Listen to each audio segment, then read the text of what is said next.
നമസ്കാരം. സഖ്യരാജ്യങ്ങളോട് പോലും ശത്രുതയോടുകൂടി പെരുമാറുന്ന അമേരിക്കൻ പ്രസിഡന്റ് ഡൊണാൾഡ് ട്രംപ് ഇന്ത്യക്ക് മെച്ചപ്പെട്ട ഒരു വ്യാപാര കരാറിന് അനുമതി നൽകി എന്ന് പറയുന്നത് മഹത്തായ കാര്യമാണ് എന്ന് കഴിഞ്ഞ പല വീഡിയോകളിലൂടെ ഞാൻ സൂചിപ്പിച്ചിരുന്നു. ആ വ്യാപാര കരാറിൻ്റെ നേട്ടം ഇന്ത്യൻ വിപണിയിലും പ്രതിഫലിച്ചു എന്നത് വാസ്തവമാണ്. ഇന്ത്യൻ രൂപയുടെ തുടർച്ചയായ മൂല്യ തകർച്ചയിൽ ഒരു ചെറിയ ഇടിവുണ്ടായി എന്ന് മാത്രമല്ല, ഇന്ത്യയുടെ ഓഹരി വിപണിയിൽ ഉണർവുമുണ്ടായി. ഔദ്യോഗികമായി ഇതുവരെ കരാർ നിലവിൽ വന്നിട്ടില്ല. ആ കരാർ മാർച്ചോടുകൂടി വരും എന്നാണ് കണക്കാക്കപ്പെടുന്നത്. കിറ്റക്സിനെ പോലെ പൂർണ്ണമായും കയറ്റുമതി ആശ്രയിച്ച് കഴിയുന്ന സ്ഥാപനങ്ങൾക്ക് ഇത് വലിയ നേട്ടമാണ്. ഞാനത് വളരെ വ്യക്തമായി തന്നെ കഴിഞ്ഞ വീഡിയോകളിലൂടെ സൂചിപ്പിച്ചിരുന്നു.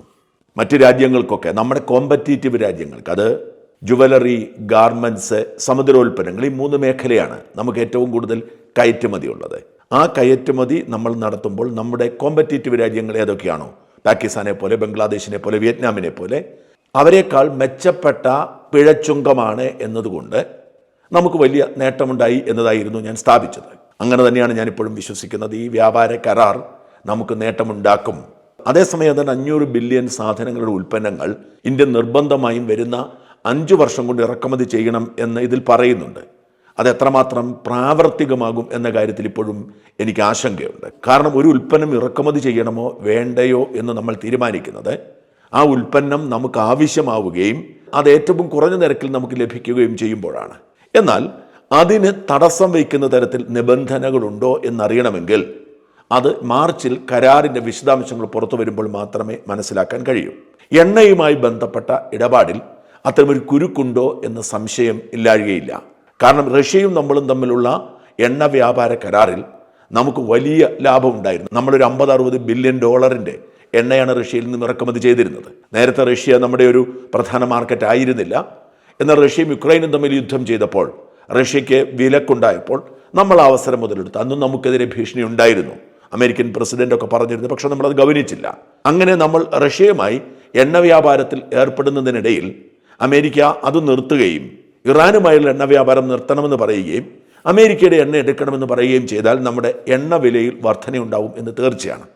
അത് നമ്മുടെ വിപണിയെ ബാധിക്കാതിരിക്കില്ല. വിലക്കയറ്റം ഉണ്ടാവാം, പണപ്പെരുപ്പം ഉണ്ടാവാം. അത്തരം കുഴപ്പങ്ങൾ ഈ കരാറിൻ്റെ ഭാഗമായി ഉണ്ട് എന്നത് വിസ്മരിക്കുന്നില്ല. എന്നാൽ ഇതിനേക്കാളൊക്കെ പ്രധാനപ്പെട്ടത് ഇന്ത്യയും റഷ്യയും തമ്മിലുള്ള ബന്ധത്തിൽ ഉലച്ചിലുണ്ടാവുമോ എന്നതാണ്. അമേരിക്കൻ പ്രസിഡന്റ് ട്രംപ് പറഞ്ഞിരിക്കുന്നത് റഷ്യയുമായി ഒരു തരത്തിലുള്ള ബന്ധവും സമ്മതിക്കില്ലെന്നാണ്. എണ്ണയുടെ കാര്യത്തിലാണെങ്കിൽ പോലും ട്രംപ് ശാഠ്യം പിടിക്കുമ്പോൾ അതൊരു പക്ഷേ റഷ്യയുടെ ആത്മവിശ്വാസത്തെ ബാധിക്കാം. ഇന്ത്യയെ സ്വാഭാവിക പങ്കാളികളായാണ് റഷ്യ കരുതിയിരുന്നത്. ഇന്നോ ഇന്നലെയോ തുടങ്ങിയ ബന്ധമല്ല.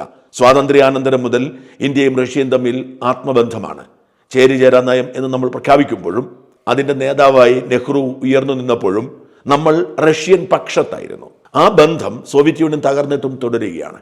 റഷ്യയും തമ്മിലുള്ള ബന്ധത്തിൻ്റെ ആഴം, അതിൻ്റെ പരപ്പ്, അത് നമുക്ക് മാത്രമേ കൃത്യമായി മനസ്സിലാക്കൂ.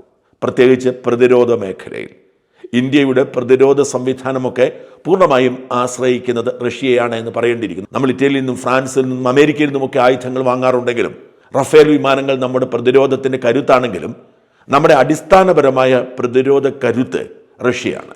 റഷ്യയും ഭാരതവും തമ്മിലുള്ള സ്പെഷ്യൽ റിലേഷൻഷിപ്പാണ് വാസ്തവത്തിൽ ഇന്ത്യയുടെ ശക്തിയും കരുത്തും.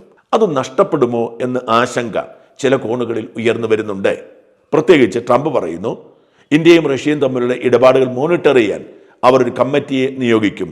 ആ കമ്മിറ്റി ആയിരിക്കും തീരുമാനിക്കുന്നത്.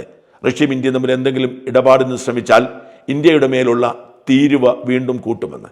ഇപ്പോഴുള്ള 18 കൂടെ 25% കൂടി തീരുവ നടപ്പിലാക്കുന്ന സാഹചര്യമുണ്ടാവും.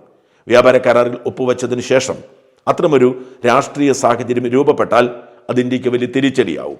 മാത്രമല്ല, റഷ്യ ഔദ്യോഗികമായി ഇതേക്കുറിച്ചൊന്നും പറഞ്ഞിട്ടില്ല. ആദ്യം ഇതേക്കുറിച്ചുള്ള വാർത്തകൾ പുറത്തു വന്നപ്പോൾ റഷ്യ പറഞ്ഞത് ഇന്ത്യ ആരോടൊക്കെ കച്ചവടം ചെയ്യും, എവിടെ നിന്നൊക്കെ എണ്ണ വാങ്ങുമെന്ന് ഇന്ത്യയാണ് തീരുമാനിക്കുന്നത്, റഷ്യ അല്ല എന്ന് പറഞ്ഞ് ഒഴിയുകയാണ് ചെയ്തത്. എന്നാൽ റഷ്യക്ക് അതൃപ്തി ഉണ്ട് എന്ന റിപ്പോർട്ടുകൾ പുറത്തു വരുന്നു.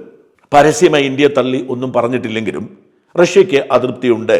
അമേരിക്കയുടെ നിർബന്ധത്തിന് വഴങ്ങി ഇന്ത്യയും റഷ്യയും തമ്മിലുള്ള വ്യാപാര ബന്ധം അവസാനിപ്പിക്കുന്നതിൽ റഷ്യ അതൃപ്തരാണ് എന്ന സൂചനയുണ്ട്. ഇന്ത്യൻ ഓയിൽ കോർപ്പറേഷനും ഹിന്ദുസ്ഥാൻ പെട്രോളും റിലയൻസ് ഇൻഡസ്ട്രീസുമൊക്കെ റഷ്യയിൽ നിന്നും എണ്ണ വാങ്ങിയിരുന്നു. എന്നാൽ മാർച്ച് ഏപ്രിൽ മാസത്തേക്ക് അവർ ഒരു താല്പര്യവും കാണിച്ചിട്ടില്ല, ഓർഡർ കൊടുത്തിട്ടില്ല. എന്ന് വെച്ചാൽ എണ്ണ വാങ്ങൽ പൂർണ്ണമായും നിർത്തുന്നു എന്ന് മനസ്സിലാക്കേണ്ടിയിരിക്കുന്നു. ഇത് റഷ്യയെ അതൃപ്തരാക്കിയിട്ടുണ്ട്. അതിൻ്റെ ഒരു പശ്ചാത്തലത്തിൽ വേണം കഴിഞ്ഞ ദിവസം ഇസ്ലാമാബാദിലെ ഒരു മോസ്കിൽ, ഷിയ മോസ്കിൽ ഒരു ബോംബ് സ്ഫോടനം ഉണ്ടാവുകയും 36 പേർ കൊല്ലപ്പെടുകയും 169 പേർക്ക് പരിക്കേൽക്കുകയും ചെയ്ത സംഭവത്തോടെ അനുഭാവം പ്രകടിപ്പിച്ചുകൊണ്ട്, പിന്തുണ അറിയിച്ചുകൊണ്ട് റഷ്യൻ പ്രസിഡന്റ് പുടിൻ പുറത്തുവിട്ട പ്രസ്താവനയെ കാണാൻ. എല്ലാ രാജ്യങ്ങളും ഭീകരവാദത്തെ എതിർക്കാറുണ്ട്, അതിൽ അസ്വാഭാവികതയൊന്നും കാണേണ്ടതില്ല. എന്നാൽ റഷ്യൻ പ്രസിഡന്റ് പുടിൻ പതിവിൽ നിന്ന് വ്യത്യസ്തമായി പാകിസ്ഥാനിലെ ഭീകരാക്രമണത്തെ അപലപിക്കുകയും പ്രതിരോധ രംഗത്തും സുരക്ഷാ രംഗത്തും പാകിസ്ഥാനും റഷ്യയും തമ്മിൽ കൂടുതൽ തുറന്ന സഹകരണം ആവശ്യമാണ് എന്ന് അറിയിക്കുകയും ചെയ്തു. സാധാരണഗതിക്ക് അങ്ങനെ സംഭവിക്കാറില്ല. ഇന്ത്യയുമായുള്ള പങ്കാളിത്തം മൂലം ഒരു തരത്തിലുള്ള ചർച്ചയ്ക്കും പാകിസ്ഥാനെ റഷ്യ അടുപ്പിച്ചിട്ടില്ല. പാകിസ്ഥാൻ പലപ്പോഴും ആഗ്രഹിച്ചിരുന്നു. കാരണം പാകിസ്ഥാനെ സംബന്ധിച്ചിടത്തോളം ചൈനയും ഇറാനും റഷ്യയും ഒപ്പം നിൽക്കാനാണ് അവർ ആഗ്രഹിച്ചിരുന്നത്. പക്ഷേ ഇന്ത്യയുമായുള്ള സ്പെഷ്യൽ റിലേഷൻ മൂലം ഒരിക്കലും റഷ്യ പാകിസ്ഥാനെ അടുപ്പിച്ചിരുന്നില്ല. പാകിസ്ഥാൻ ഒരു ആയുധവും സപ്ലൈ ചെയ്തിരുന്നില്ല. എന്നാൽ ഈ പ്രസ്താവന സൂചിപ്പിക്കുന്നത് പാകിസ്ഥാനുമായി റഷ്യ അടുക്കുന്നതിന് ഭാഗമാണോ എന്ന ആശങ്ക അന്താരാഷ്ട്ര വിദഗ്ധരുടെ, ഇന്ത്യ നിരീക്ഷകരുടെ ഭാഗത്തുണ്ട്. അങ്ങനെയെങ്കിൽ അത് സങ്കടകരവും നിരാശാജനകവുമാവും. കാരണം ഇന്ത്യക്ക് കണ്ണടച്ച് വിശ്വസിക്കാവുന്ന ഏക പാർട്ട്ണർ ഇപ്പോഴും റഷ്യയാണ്. അമേരിക്കയുടെ നയം മാറി മാറി വരുന്ന പ്രസിഡന്റുമാരുടെ സ്വഭാവം അനുസരിച്ചാണ്. ട്രംപാണ് ഇപ്പോൾ ഈ കുഴപ്പമെല്ലാം ഉണ്ടാക്കുന്നത്. നേരത്തെ ഇതിനു മുമ്പ് റഷ്യയുമായുള്ള ബന്ധം നിലനിർത്തിക്കൊണ്ട് തന്നെ തരക്കേടില്ലാത്ത ബന്ധമായിരുന്നു അമേരിക്കയുമായി നമ്മൾ നിലനിർത്തിയിരുന്നത്. അതായിരുന്നു ഏറ്റവും കൃത്യമായ നിലപാട്. മോദി അത് വളരെ ഭംഗിയാക്കി മുമ്പോട്ട് കൊണ്ടുപോയിരുന്നു. എന്ന് മാത്രമല്ല, അറബ് രാജ്യങ്ങളുമായും ഇന്ത്യ നല്ല ബന്ധം പുലർത്തിയിരുന്നു. എന്നാൽ ഒന്നുകിൽ റഷ്യ അല്ലെങ്കിൽ അമേരിക്ക എന്ന നിലയിലേക്ക് ട്രംപ് മാറിയതോടെ നമ്മൾ റഷ്യയെ തള്ളിപ്പറഞ്ഞ് അമേരിക്കയുടെ അടുത്തേക്ക് പോയാൽ അതിൻ്റെ തിരിച്ചടി ഏതു നിമിഷവും മാറുന്ന സ്വഭാവമാണ് അമേരിക്കയുടേത്, പ്രത്യേകിച്ച് ട്രംപിൻ്റേത്. അത് ദോഷമാകുമെന്ന ആശങ്ക പലർക്കുമുണ്ട്.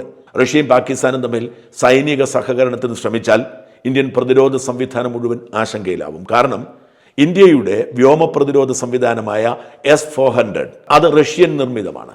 റഷ്യയാണ് ഇന്ത്യയുടെ ആകാശത്തിന് സുരക്ഷ ഒരുക്കിയിരിക്കുന്നത്. ഓപ്പറേഷൻ സിന്ദൂറിലടക്കം പാകിസ്ഥാൻ നമുക്ക് നേരെ വിക്ഷേപിച്ച മിസൈലുകളൊന്നും ലക്ഷ്യം കാണാതെ പോയതിൻ്റെ പ്രധാനപ്പെട്ട കാരണം നമ്മുടെ ആകാശ പോലുള്ള സംവിധാനങ്ങൾ ഉണ്ടെങ്കിലും റഷ്യയുടെ S-400 ആയിരുന്നു. റഷ്യയുടെ S-400 നമുക്ക് നൽകിയ സുരക്ഷയുടെ ഉറപ്പ് കാരണമാണ് 2018 നമ്മൾ പ്രത്യേക കരാർ ഏർപ്പെട്ടതും ശതകോടികളുടെ കരാറാണ്. 5 S-400 നമ്മൾ ഓർഡർ ചെയ്തു. അതിൽ 3 എത്തിക്കഴിഞ്ഞു. ഇനി 2 കൂടി എത്താനിരിക്കുന്നു. എന്ന് മാത്രമല്ല 2021 10 വർഷം നീളുന്ന 31 വരെ നീളുന്ന ഒരു ടെക്നോളജിക്കൽ സാങ്കേതിക പങ്കാളിത്ത കരാറിൽ ഇന്ത്യ റഷ്യയുമായി ഒപ്പുവെച്ചിരുന്നു. ഈ സാങ്കേതിക പങ്കാളിത്ത കരാർ എന്ന് പറയുന്നത് കേവലം ആയുധങ്ങൾ വാങ്ങുന്നതും വിൽക്കുന്നതുമായി ബന്ധപ്പെട്ടല്ല. ഇന്ത്യയും റഷ്യയും സംയുക്തമായി ആയുധം നിർമ്മിക്കുന്നു, അതും ഇന്ത്യയിൽ നിർമ്മിക്കുന്നു എന്നതാണ്. ഇതേ തുടർന്ന് റഷ്യൻ ആയുധങ്ങളെല്ലാം തന്നെ ഇപ്പോൾ ഇന്ത്യയിൽ നിർമ്മിച്ചു തുടങ്ങി. S-400 നിർമ്മാണം പോലും റഷ്യൻ സാങ്കേതിക വിദ്യയിൽ ഇന്ത്യ നടത്തുകയാണ്. മാത്രമല്ല, അമേത്തിയിലെ ആയുധ ഫാക്ടറിയിൽ AK-203 എന്ന റൈഫിളിൻ്റെ കൊണ്ടുപിടിച്ചുള്ള നിർമ്മാണം നടക്കുകയാണ്. അങ്ങനെ എല്ലാ അർത്ഥത്തിലും ഇന്ത്യയും റഷ്യയും തമ്മിൽ പ്രതിരോധ ബന്ധം ശക്തമാവുകയും സംയുക്തമായി പ്രതിരോധ ആയുധങ്ങൾ നിർമ്മിക്കുകയും ചെയ്യുന്ന പശ്ചാത്തലത്തിൽ ഇപ്പോൾ ഇന്ത്യയും റഷ്യയും തമ്മിൽ ഉരസിയാൽ അത് ഇന്ത്യയെ ആശങ്കപ്പെടുത്തുന്നതാണ്, ഇന്ത്യയുടെ സുരക്ഷയെ ബാധിക്കുന്നതാണ്. ഇത് കൈകാര്യം ചെയ്യാൻ മോദിക്കറിയാം, കേന്ദ്ര സർക്കാരിന് അറിയാം. പ്രത്യേക ദൂതന്മാരെയൊക്കെ വിട്ട് പരിഹാരം ഉണ്ടാക്കുമായിരിക്കും. പക്ഷേങ്കിൽ പോലും ഇന്ത്യയും റഷ്യയും തമ്മിലുള്ള ബന്ധത്തിനൊരു ഊഷ്മളത കുറവ് സംഭവിച്ചിട്ടുണ്ടോ എന്ന ആശങ്ക ഇന്ത്യൻ നിരീക്ഷകരുടെ മേലുണ്ട്. ട്രംപിനെ വിശ്വസിച്ച് വിശ്വസ്തരായ പങ്കാളികളായ റഷ്യയെ പിണക്കുന്നത് ഉചിതമാകുമോ എന്ന് ചോദിക്കുന്നവരുടെ എണ്ണം കൂടി വരുന്നു. ഇത് തന്നെയാണ് സൗദിയുടെ കാര്യത്തിലും സംഭവിച്ചത്. ഇന്ത്യയും സൗദിയും തമ്മിൽ ഊഷ്മളമായ ബന്ധമായിരുന്നു. അജ്ഞാതമായ കാരണങ്ങളാൽ ഈ അടുത്ത കാലത്ത് സൗദിയും പാകിസ്ഥാനും തുർക്കിയും ഒരു പ്രതിരോധ സഖ്യമുണ്ടാക്കി. അതിൽ ഇന്ത്യക്ക് അതൃപ്തിയുണ്ട്. മുഖ്യമന്ത്രി പിണറായി വിജയൻ ഗൾഫ് സന്ദർശനത്തിന് ഇറങ്ങിയപ്പോൾ സൗദിക്ക് പോകാൻ അനുവദിക്കാതിരുന്നത് അതുകൊണ്ടാണ്. ഇപ്പോഴും അതേക്കുറിച്ചുള്ള ചർച്ചകൾ നടക്കുകയാണ്. അത്തരമൊരു അസ്വസ്ഥതയും ആശങ്കയും ഇന്ത്യക്കും റഷ്യയ്ക്കും ഇടയിൽ ഉണ്ടാവുമോ എന്ന് ആശങ്കയോടെ തന്നെയാണ് ഇന്ത്യ കാണുന്നത്.